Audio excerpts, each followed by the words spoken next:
Koperasi ada data, kita sudah menyampaikan ada 1.923 koperasi yang siap menampung, siap berkontribusi dalam penyelenggaraan makan bergizi gratis. Ada datanya kok. Ke Kementerian Bidang Pemberdayaan Masyarakat. Kan ada Cak Imin, saya, Pak Karding, Pak Yandri, Menteri Desa, Pak Rifki, Menteri Ekonomi Kreatif, Gusipul, Menteri Sosial, dan Pak Maman. Berarti fokusnya tentang apa tadi, Pak? Tentang semua hal itu, pemberdayaan masyarakat. Bagaimana negara hadir untuk bisa meningkatkan kesejahteraan masyarakat. Sesuai tugas. Ada banyak banget. Nanti biar Pak Caimin. Makan bergizi, Pak? Iya, termasuk termasuk. Stunting? Nanti bukan makan bergizi. Satu-satu dong. Kamu gimana saya mau jawab? Saya belum jawab. Kamu udah tanya. Mana aja, jawab yang mana aja. Kamu saya jawab, tanya kamu aja. Apa? Ya, soal makan bergizi gimana bagaimana peran desa, peran koperasi, peran BUMDes dan sebagainya. Apa? Itu enggak detailnya nanti BGN. 6 Januari apa pelaksanaannya? Pelaksanaan 6 Januari. Dan kita, kementerian kita memang bertugas juga untuk bantu. Sudah 100% Pak? Mesti tanya ke BGN. Kan supporting apa? Sistem aja kita kan supporting sistemnya.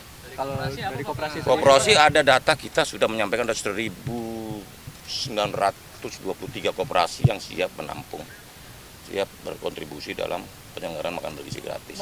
Ada datanya kok. Itu termasuk koperasi telur berapa, koperasi sayur, beras, koperasi ikan dan sebagainya. Gitu ya. Mas, tadi kan ada Mas Wapres juga di dalam. Ada semuanya. Ada.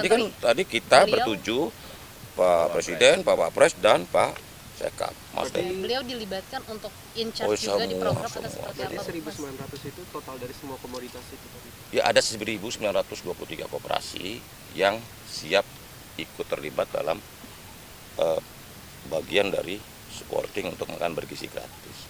Konsepnya kayak gimana tuh keterlibatannya? Ya, membantu misalnya koperasi peternak telur, membantu menyediakan telur dan sebagainya. Oh iya, termasuk desa juga BUMDes sudah menyiapkan semuanya. Kita di 29 provinsi ya. Pak, sudah dihitung perputaran transaksi?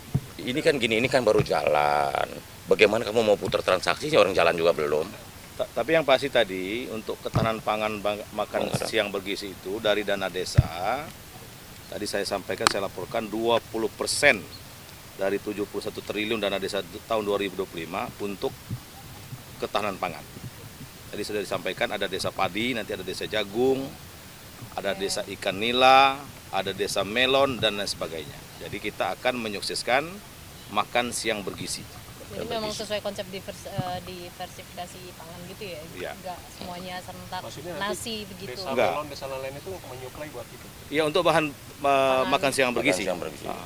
Jadi kita tadi arahan Bapak Presiden, makan siang bergizi itu melalui kerjasama dengan koperasi, BUMDes, itu seharusnya sepatutnya bahan bakunya dari desa. Tidak impor. Jadi arahan Presiden ini harus bahan bakunya harus dari Indonesia, dari desa, sehingga bisa menggerakkan ekonomi masyarakat. Bukan impor. Nah, bahan bakunya bukan impor. Ya. Kalau susunya Pak, Ya, nanti itu kan BGN yang itu teknis sekali, itu BGN. Kalau tanya yang begitu mesti BGN, jangan ke kami. Gitu loh. Apa? Enggak, kalau susu kan udah jelas. Koperasi susu itu identifikasi kita kan ada 1,3 juta liter per hari kemampuan koperasi susu Indonesia. Senasional ya. Jadi 1,3 juta liter per hari. Kalau katakan satu orang minum susu 200 ml atau 0,5 liter, itu berarti kemampuan koperasi baru 6,5 juta penerima makan bergizi gratis.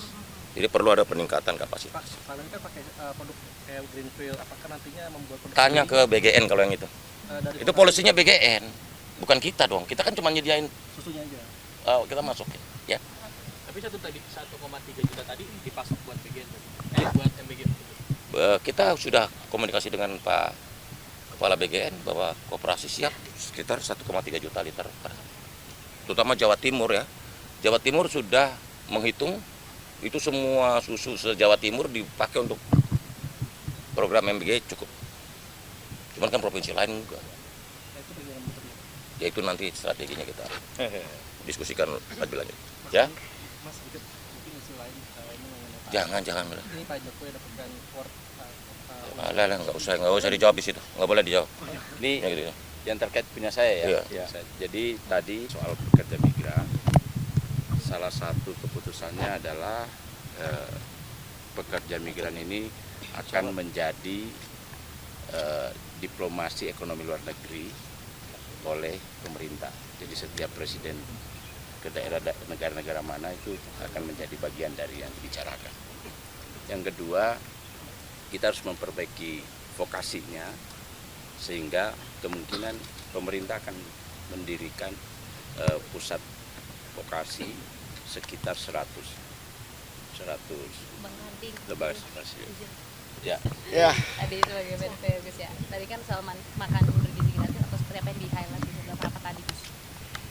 Ya, hari ini kita rapat koordinasi pemberdayaan masyarakat diikuti oleh Menteri UMKM, Menteri Koperasi, Menteri Perlindungan Pekerja Migran, Menteri Sosial, Menteri Ekonomi Kreatif, dan Menteri Koperasi. Bisa. Kemudian Menteri Desa. Berbagai agenda pemberdayaan dimulai dari keinginan agar graduasi masyarakat miskin, mulai dari miskin ekstrim, miskin menjadi berdaya mandiri. Dari sana ada banyak isu-isu yang harus ditangani cepat.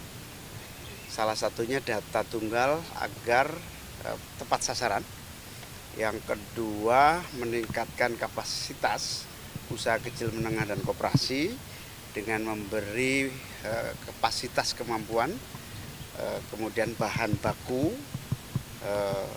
holding antar UMKM akan kita lakukan agar usaha besar bersinergi kolaborasi dengan UMKM. Lalu kita juga akan melakukan atas perintah Pak Presiden meningkatkan kapasitas dan kemampuan para pekerja migran yang ke luar negeri. Insya Allah akan dibangun paling tidak 100 balai latihan kerja baru untuk pemberangkatan persiapan jabatan tertentu kualitas standar skill dan vokasi yang disiapkan khusus melalui 100 balai latihan kerja baru.